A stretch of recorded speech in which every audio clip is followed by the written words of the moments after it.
Good morning, everyone, and welcome to week 12. This week's class will be just an online lecture only, as with the stay-at-home order, I just thought it was best that I actually stay at home and not come into college unless I had to. So, this is the final week of material for you, and this is where we'll be talking about labor and payroll. Now, there's a couple things that you should know about this. In our food and beverage cost controls class, you would have had some labor modules with that simulator. And that covered a lot of that whole scheduling component. Here, we like to look at a couple different things, and it's basically how we pay people. So looking from the employer standpoint as far as, okay, we have to pay them a certain amount of money, but then there's a lot of other things that we have to also pay for. So it'll be quite actually astounding how much you have to pay on top of the wage. And then as well as an employee, what is the actual money that you get to keep? So what is your gross wages or your net wages actually after all of your income tax and all the other deductions? So it's really important to know for your own personal financial management as well as your potential employee schedule or employee labor pool. What do you actually have to pay them? So we'll go through and look at some of the stats and things that you need to know about. There is an in-class activity for this as well, and there's actually a lot of good information that you should know as far as what are the rules and regulations of hiring employees, and it touches into HR a little bit. So I'll just go through. So we look at how people are paid, how it can affect the business, some of your employer responsibilities, because there are quite a few, how the deductions come off your pay, and how do we budget for some of these things.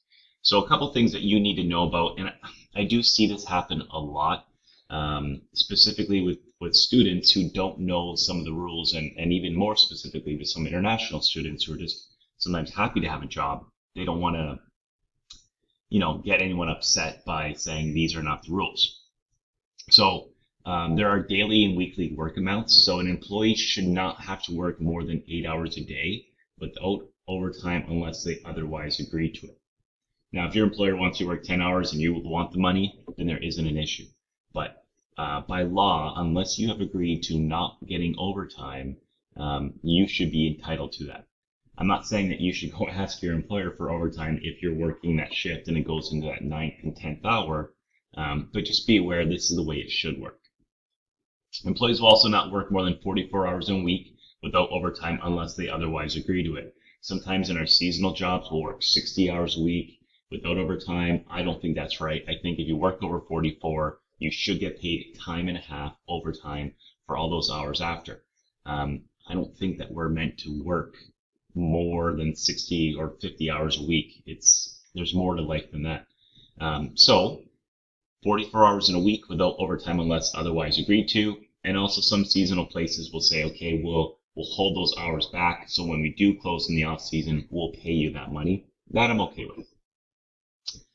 Employers may also work more than this if they agree to it in writing. Even still, several rules still exist. So an employee should have at least 11 hours off in between your shifts. And this is the idea is that you need to go home, you need to wind down, you need to commute back and forth to work, as well as get a decent amount of sleep. As well, an employee should not work more than 60 hours in a week at all. And that's really specifically where salaried workers, where you say, okay, I'm on a salary, so I don't get overtime. But if you're working more than 60 hours a week, they are taking advantage of you. A couple other things about breaks. So here you'll see, I'll move this. By law, there's no requirement for an employer to give employees any kind of breaks other than eating periods. So that's why those 15-minute periods that you get every now and then, those are not paid breaks. So you don't get paid during those specific breaks, but you do get paid for over your meal period. So if you work over 5 hours, you must have a 30-minute meal break. Employees must be free from work during these times. So it's not like you're eating at your desk. A couple other things as well is that there are some labor laws for overtime. So as an example, if Rabi's regular pay is $14 per hour, and he worked 46 hours in a week, every hour after that 44 hours, he should get overtime, which is calculated in Ontario at 1.5 times. So if he was working and making $14 per hour, he should get an extra half of that, so an extra $7 an hour for $21 per hour. Therefore, if you did some of his calculations, he get paid an extra $42. So his regular pay would be 616 hours plus the $42. So this should be his total pay of $658. Making sure that you do get paid overtime, because while I think every employer has good intentions, it is not necessarily always true. And I've seen some skimming off the clock a little bit. They punch you out, they change your clock out time. Just be very careful with it. Watch it. If you punch in at 9 and you work till 5:30, and the next day you see it and it says that you clocked out at 5, then say, okay, what happened in a half an hour? I worked that extra half an hour. Why am I not getting paid for it? You got to look after yourself in some of these scenarios. Minimum wage. So the new minimum wage is $14.25 per hour. And this started on October 1st, 2020. So usually around every October is when, if they are going to increase it, they will. It tells you what the liquor server minimum wage and the student minimum wage, which I believe is you are under 16 years old. So that gives you an idea. There's some hunting and fishing guide and home worker wages here as well. Holiday pay. So we have 9 lovely statutory holidays. I don't think anyone hates these days. They're fantastic. So basically what happens is that the way that they calculate, these are paid days off, so you get paid for them. But you don't necessarily just get a full day's of wages. It's all based on your last 4 weeks of work divided by 20. Because the expectation is a full-time job is 5 days of work, or 44 hours a week. So they'll take all your hours up, they divide it by 20, and that'll give you an idea of exactly how much you get paid for that statutory holiday. They also have a rule, which is the first and last. So what often happens is that people love to take off, the day before the long weekend. So if they have the Friday, Saturday, Sunday off, hey, maybe I won't show up for my Thursday shift, and I'll have a 4-day or 5-day long weekend. So if you do this, and obviously it happened enough to the point where they actually had to put a rule into government labor law, if you do this, there's a first and last rule. So whatever your scheduled shift is before the holiday and the one after, if you do not work those, you don't get your holiday pay. Something to realize. So employees in our industry work holidays often, and sometimes it's fine. I work every New Year's and Christmas Eve and Good Friday. Sure, I'll work any of those days because not only do I get paid for it, but then I also get time and a half if I work those days. So technically, I'm getting double time and a half. Right? I'm getting my regular pay that even if I was home, I was still getting. Plus, if I'm in there, I get a time and a half. So if I'm making $20 an hour, now I'm making $50 an hour. And for me, I don't mind giving up a random family day or New Year's Day to make $50 an hour. Vacation pay. So vacation pay. So often what happens is by law, what they can do now is that if you're hired on a full-time salary, they have to give you 2 weeks. They can give you more. So you can give you 3 or 4, and that might be some of the bonuses that they can offer you. But by law, it's a minimum of 2 weeks paid vacation time. After you work for a company for 5 years, they have to give you another week. So it's 3 weeks minimum now. And that goes up as well over time, and so it should. As an alternative, if you are not paid salary, it gets a little bit more difficult. So what they do now is instead of paying you a 2 weeks off, what they say is that we'll just give you an extra 4% of your wages earned. So in lieu of 2 weeks of paid vacation, they might not have to give you any vacation days, but rather what they do is they just give you that extra 4%, and you spend that money however you see fit. If you take days off down the road, that's fine. You don't get paid for them, but that 4% should be that money that you're kind of holding off to go on vacation, if you will. So after 5 years of employment, it goes up to 6, which is the equivalent of going up that extra week of paid when you were on salary. So most often these vacation pay amounts are either added on each paycheck, which they can be. Sometimes they are paid out like annually or every 6 months, which is kind of nice. Sometimes they're paid out around the holidays, which is nice. You can talk to your employer and make a request, and they can either hold on to it for you, they can add it on their paycheck right away, whatever makes most sense. And then how people are paid. So people, everyone that works, if you're working legally and not under the table for cash, is that you need a social insurance number. So this is your SIN number. And what you would have to do at the end of the year is you fill out your personal tax credit return. So basically this just says, hey, how much do I expect to make in a year? And by you telling them how much you expect to make in a year, they will be able to tell you how much you can expect to pay in tax. So often people don't know in advance, but you can find out in advance. If you're going to pay me $50,000 a year, I know exactly, or you should know exactly how much you can expect to take home in a full year after deductions, and then therefore how much you get every paycheck. This would really help you with your personal budgeting, because often people don't factor in all the deductions and there's less money for them to work with. So really take a look at that, and we'll go through a couple examples of how we should do that. This is just like a very standard kind of pay stub. They give you your period ending, your pay date.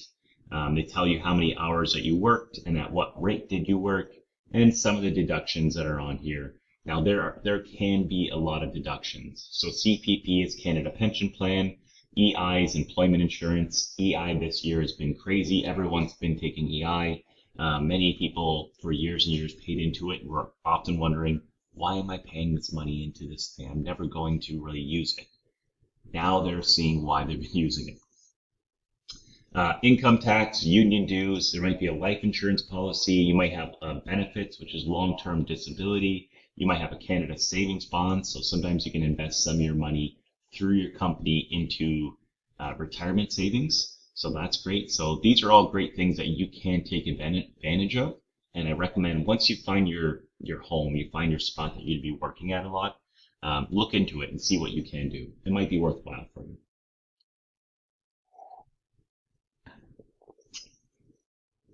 So this brings us to the amounts that are owed by employees. So as an employee, you have to pay EI premiums.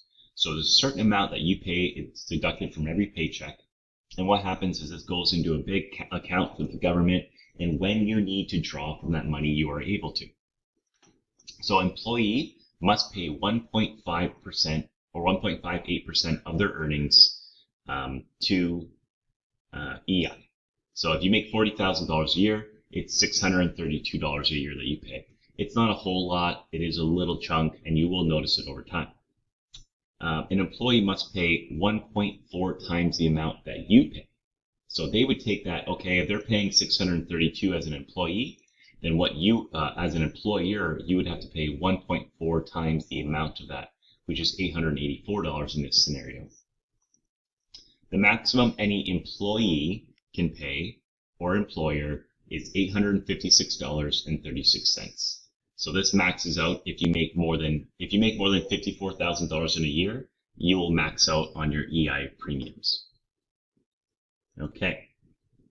They also, employees also have to pay a Canada pension plan. So I like to think of this as, I think that we can agree that humans are generally kind of stupid. Like we get into debt, we spend more than we have, we are just not really fantastic in regards to money. We are a debt society, and that's how we live. But the problem is, sometimes that gets out of control and gets way ahead of us. And then what we do is that we find ourselves being 65, 70 years old, and we can't really work. We might have health issues, but we don't have any money to fall back on. So the Canada Pension Plan makes you contribute a portion of every pay into an account, which they invest and try to make money for you. And then when you hit the age of 65, although you can start taking at 60, but 65 is when you can start taking it without any penalties, you can start pulling this money from your Canadian pension plan. So there's a couple rules about this. So everyone employed between the ages of 18 and 65 must pay this. Your employees must match the contributions. So right now it's 5.25% of your paycheck that you pay. Your employer pays 5.25% as well. So when you think about that, this is your money. You are saving 10.5% of your paycheck every time. I think CPP is great. I know many people think, hey, I could do better with the money myself, or I could use it right now. If you can save 10.5% of your paycheck every single week going forward, you could be very well off down the road. So there's a couple more rules as well. There's a maximum, so you don't have to pay 5.25% until the end of time. Once you hit $3,000 or $2,898, then you cap up, so you don't need to pay any more. Also, you don't need to pay on your first $3,500. So this is for like students and people who are young, who have like a small part-time job, and they shouldn't be paying 5.25% when they're only making $3,000. This is people who are maybe stay-at-home mothers or fathers, but they also just want to do a little bit of money on the side and have a small job. So they're not trying to hurt those people. So when you, as an example here, when you make $40,000, you subtract the basic annual exemption, $3,500, which leaves you with $36,500, and then you just multiply that by 5.25%, as you see here, and you would pay over the year $1,916.25. And then we also have to pay income taxes, which everyone hates on, because we have one of the highest tax rates in the world. There's only a few other countries in the world that have higher tax rates. But we are also the second largest country in the world. We have more green space, fresh water, provincial parks than anywhere else. Like, we have a lot of great benefits as well. We have free healthcare. You don't understand. Well, maybe some of you do, but you don't understand how brilliant and wonderful that is until you don't have it. So yeah, we pay a lot of tax, but we get a lot. So there's tax brackets that we call them. There's both federal and provincial. So federal is all of Canada, and the provincial is dependent on what province you live in. So as an example, if you make $40,000 per year, provincially you pay 5% of that, and then federally you pay 15%. So here you would pay almost $8,020 in tax. And I'll show you what these tax brackets look like. So this is them right here. So these are the 2021 provincial and federal tax rate. Now, it's important to understand is that once you go up a tax bracket, so I'll say, or go down in this chart, but once you go into a new tax bracket, you only pay that amount of tax on the amounts in between there. So let's say you make $90,000. From $0 to my first $45,000, I pay 5.05%. On $45,000 up to $90,000, I'll pay 9%, or 9.15%. So you'll see, as you make more money, you pay more tax. So the rich have to pay more, and the poor, or the hard, the ones that are close to that poverty line have to pay less, which in my mind makes sense as well. So going on, there's also some voluntary stuff that you could pay. So this can depend on what kind of place you work for, and if there's a union or not union, or if there's some sort of benefits that you can pay into. So you can do a bunch of different things. So it might be a savings plan that you can go towards, like that Canada bond. You might pay loan repayments, medical insurance, you name it. So if I review my salary of $40,000 with no extra voluntary payroll deductions, I pay $632 for my EI, $1,916 for CPP, $2,020 for my provincial income tax, $6,000 for my federal income tax. So almost $10,568 I pay in deductions. So my $40,000, which I thought was a lot of money, is actually under $30,000 that I actually take home. So what often happens is that people say, okay, I'll take this $40,000, I'll divide it by 52 or 26, so I find out, either weekly or bi-weekly how much I'm actually getting. And you shouldn't do that. What you should do is take your final yearly amount, divide that number by 52 weeks or 26, however, if you get paid weekly or bi-weekly. And it's a smaller number, it's not as pretty, but that's the real amount, and that's what you should budget on. And then it goes to employers. So employers, as we talked about, have to pay, they have to match the CPP, they have to pay 1.4 times the employment insurance. They also have health programs. So there's an employer health tax. It can vary. So the employer health tax basically is about 2%. Employers with a payroll of less than 1 million are exempt from it, but $1 million is really not that much if you have If you have 5 employees, okay, you're not going to hit that. But if you have 20, 30, and 40, which even most small businesses have, you might pay $1 million out. So it's one of those things that most people have to pay unless you're a very small business. And then there's also workman's comp, they call it, or workers' compensation premiums. So this is based on the difficulty of the job, the safety of the job. Is there a lot of risk? Is there a lot of injuries? If you work in an office environment, there's not a lot. There's carpal tunnel, there's like bad backs and eyes and everything else, and stress. But if you are an underwater welder, obviously that's a much more dangerous job. If you're a mountain guide, a mountain tour guide, that's a very dangerous job. So this amount can go up and down, but we like to say, let's just say it's 5%. It might be 3% for some, it might be 7% for others, but we'll throw it at 5% as average. This does not get paid by the employee, nor does the employer health tax. This is only paid by the employer, but on average, they're paying an additional 7%. And as we said before, we match CPP at 5.25, and we go 1.4 times whatever the employee pays for their EI. So it's quite a bit. So from that $40,000 that we talked about, so from $40,000 as an employee, I'm taking $29,400 home. But as an employer, I actually have to pay the $40,000 out. Then I have to pay the EI premiums. I have to match the CPP, any employer health tax and workers' comp, and then my vacation pay, which is another $1,600. So my $40,000 employee, that's what I offered that person, said, hey, I'll offer you $40,000. It's actually $47,000 and change, and it could be more. So it's one of those things to remember is that, when I'm offering someone a wage of $40,000, it's definitely not $40,000. It's much more. So you have to kind of take that into account when you're taking that job, and also take that into account when people are offering you, right? Like I know you don't get to keep it, but as far as an employee, if they feel they obviously feel like you are worth closer to $50,000 if they're offering you 40, because that's what it's going to cost them. Okay, so this brings us to an example here. So this is something that you would actually have to do. So Ayush has owned his own hotel business for 30 years and is ready to retire. His son has worked for him for 10 years and is ready to take over, but Ayush isn't sure the true cost of his son's salary.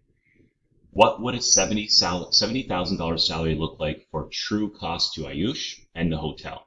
How much would his son actually take home after taxes and deductions? So there might be some other benefits as well. So Ayush also wants a benefit plan for his son, which will cost an additional 10% of his base wage. So we're going to do our employer true cost. So it's $70,000. So EI premiums is $884 for employee, and it's $1,238, which is 1.4 times this amount. So what we would do is go through and do the math. Now the math would work out to 1,584, but because that's over the maximum amount, we'll just put the maximum amount of $1,238.16. Same with CPP. You would say 5.25% times the 70,000, but make sure you subtract the 3,500 exemption first. So it'd be 5.25% times 66,500. It would have been 3,491, but again, this is over the maximum, so 2,898. The employer health tax, 2% times 70 is 1,400. Workers' comp, 5%. A vacation pay, now because he's worked for them over 5 years, he's worked for them for 10 years, we're going to give him 6%, not 4%. So this is 4,200. And then the other cost, which is the benefits of 10%, another 10% is 70. So it's crazy to think that Ayush wants to give his son a great pay. He wants to offer him 70,000 so he can look after his family and his son and if he has any children. But that 70,000 will actually cost him close or just over $90,000, $20,000 more, which is pretty insane.